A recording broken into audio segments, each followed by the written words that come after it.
Ang interviewin pa po namin sa mga katanungan na 5 lang naman po. Unang punta namin. How the store or the business started? Nagsimula siya sa tatay ko kasi dati pa to, sa patero nagsimula talaga siya sa tatay ko. Gumagawa pa lang siya sa tatay. Ano pong pangalan niyo?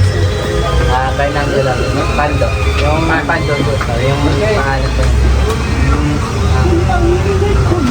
Sa second question po, what are the sustainable materials do they use to continue with the business they have? Materials namin, siyempre, leather, basta ko ano yung gamit sa paggawa sa tatay. Saan niyo po siya kunwari nakakati mga food and May mga supplier kami. Kasi manufacturing kasi malaki to eh. Kumbaga, may kanya-kanya kami supplier ng mga brand. Yung mga sapatos niyo po, kayo na rin po nagtitinda or Kami na rin po, may dami.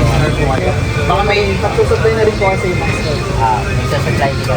baka gusto niyo po i-endorse yung store niyo.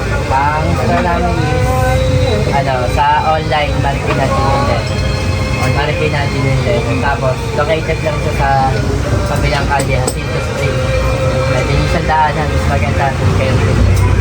Hindi yung kuya ko, ka nakakaalam na lang. Bali, ang sunod na question po is, What are the ups and downs they have met in the business? Siyempre, may mga month na mahina, kagaya nito, sabi. Formal shoes kami. Onti lang talaga nagsasabi ng mga formal shoes sabi. Kasi may leather. Pero, buwabawi na kami pagdating ng permanent yan.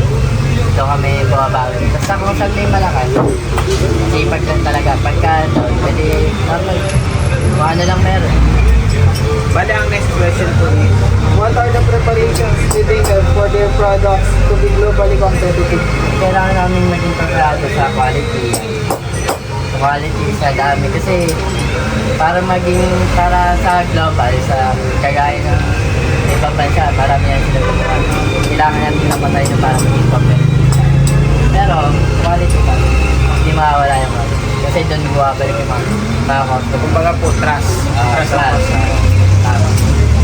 Bali, ang next question po is, Last question na po. How do they prepare their younger generation to handle such kind of business? Sa generation natin, kasi mas bata kayo sa atin. So, online. Kasi napapansin ko, halos wala nang kapatero ng bata.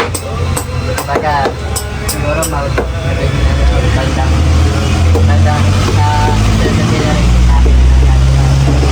Parang ganun kasi wala nang kapatero. hindi na siya Kaya ito na yung pinakalas sa generation nila. Yung araw, kada bata pa lang. Ngayon, wala na masyado kasi mas gusto ng bata yung malaking araw sa kampo. Mahirap na physical.